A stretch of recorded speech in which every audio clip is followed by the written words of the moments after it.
You're listening to Safety First with Jason Anker and Abbi Taylor. Welcome everybody to the very first podcast for Safety First in conjunction with WSH Asia and Proud to Be Safe. My name is Jason Anker. I'm Abbi. Abbi is my daughter.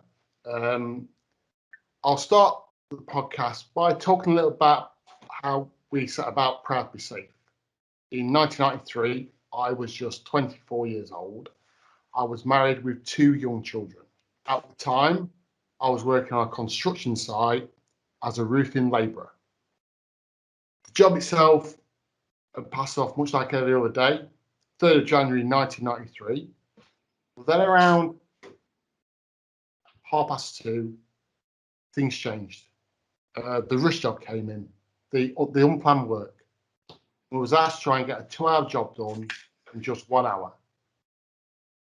And just half an hour later, I'm trapped between 2 buildings after falling just 10 feet from an unsupported ladder. I cannot feel my legs. So I'm rushed to the hospital, and given the devastating news that I was paralysed from the waist down, and I was going to spend the rest of my life in a wheelchair. This had a massive impact on my life.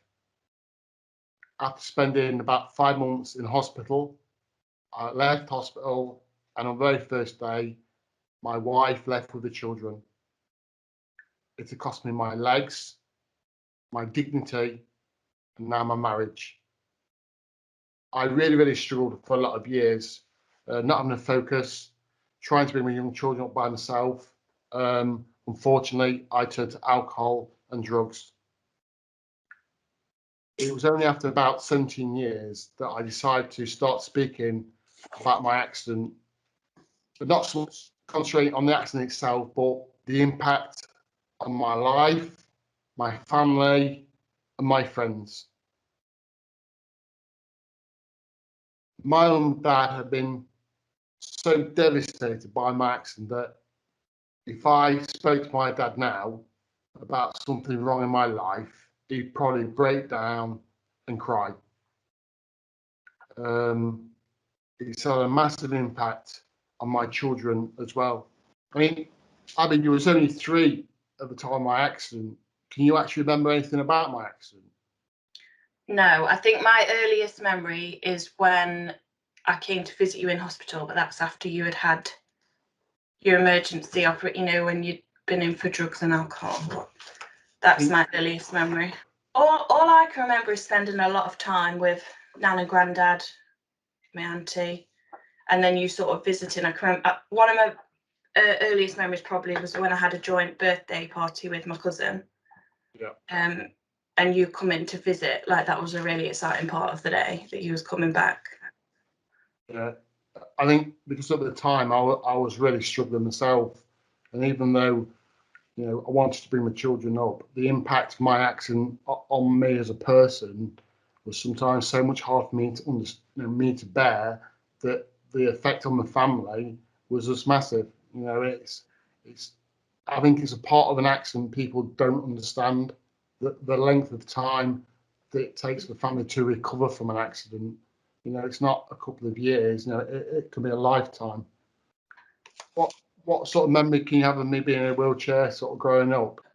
We did miss out on the regular things with Dad being in a wheelchair, so learning to ride a bike, running on the park, things like that.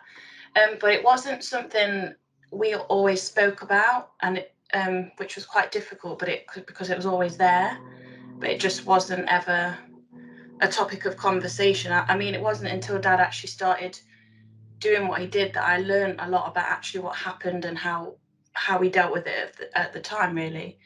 But things sort of started to change when I went to secondary school. Being a teenager, meeting new friends, wanting to go out, Dad's anxiety worsened, which meant we started to argue a lot more. And then it ended up with me actually moving in with my mum, which is something I didn't want to do, but it was just one of them things I had to do. But Dad did start to deal with things, and things got better in our relationship. Luckily, is fine now. But it's coming up 6 years since I got married, and obviously it was an emotional day anyway. For us, walking down the aisle was completely fine. We were happy. I was just happy that my dad was with me, other than him wheeling on my wedding dress. But we could understand why it was sad for everybody else that was there. And then at night, because we got married in Scotland, we had Scottish Ceilidh dancing, which is quite high tempo, in and out on the dance floor. It's quite fun.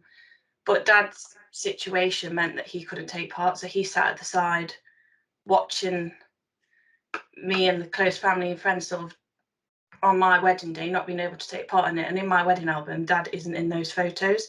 So moments like that really still upset me, and I can imagine they upset my dad as well. But the biggest thing in our life, my daughter has just turned 4. But I think it's because once she was born, we realised everything had gone full circle. So everything we had been through, me, my brother, and my dad, and my family, she was now being affected by something her granddad did 27 plus years ago. It's not always the big things like the wedding days, and it's the normal everyday moments, like when we go and visit my dad, and she runs up to her granddad and wants him to pick her up. And it's them moments that I find still difficult. I don't know why I get emotional. Yeah. Yeah, Abbi is a fantastic speaker. She doesn't speak enough. She's an amazing speaker. I just wish she'd do it more often. I can't. It's like therapy. I really thought today I might get through it without crying. You know, it's.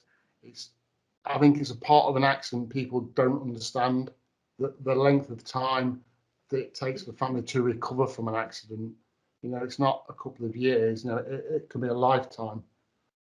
I think when we set up our business 11 years ago, it was just about a story of falling off a ladder on a building site. And then after a couple of years, when we came on the concept of Proudly Safe, and you came to work with me, and we built this brand, and it wasn't just to sell ourselves. It was always with the idea of helping other people.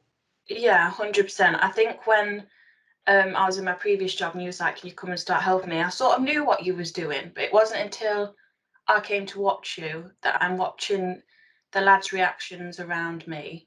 I actually thought, oh my God, this is what you're doing. You're changing people's lives. You're stopping it from happening again. And that's why I was like, yes, I'll come full time and help you do it. You know, it's such a rewarding job. You know, when you speak to an audience and somebody audience takes something away, and we get messages where the people have chosen to work safely or done something different as a result of a presentation, it's fantastic. And I think for me personally, it's helped me by sharing my accident. You know, the things I've done since I've started speaking has made my life actually better and feel like it's, you know, worth living again. You know, I found a purpose in my life. Yes, definitely. I don't think your problem was the chair, like you say. It was how you dealt with it. Absolutely. And that's the aim of Proudly Safe. But also for any individual who unfortunately has an accident, we want to give them hope that there is potentially something they can do after an accident. We've got speakers in the UK who I've helped coach, and they're out now speaking, delivering presentations. The link up with WSH Asia to potentially now offer our help and assistance to anybody who's been injured, because now the virtual world allows us to help people in different countries. So we are really, really excited about the opportunity to maybe find somebody who's been in an accident, a workplace accident, and help them to be able to deliver a presentation. I think the most powerful thing is to hear a speaker from your area, you know, to present. So if we have a labourer based out of the UAE who's had an accident, he can start speaking in front of other people coming into the industry. What amazing thing that would be. You know, from a personal level, that, you know, accidents sometimes are a statistic, The guy's been injured and he goes from work. And I think what you help bring to Proud to Safe is the family aspect of how it affects you as a family. Yeah, definitely. And I think sometimes when we go out talking, even how hard hitting your talk is, some people still think, oh, well, I'll deal with it if it was me. But then when they hear me talk or one of the family and friends, they're like, oh. And as soon as they know it'll affect somebody else, it does change. And it just doesn't end, does it? Just No. continually goes on. You know, when I went to work that day, you know, I never thought that I'd end up in a wheelchair, but I did something I shouldn't have done, which was a 5-second decision. Do I tie a ladder on? Do I make it safe, or just take the chance?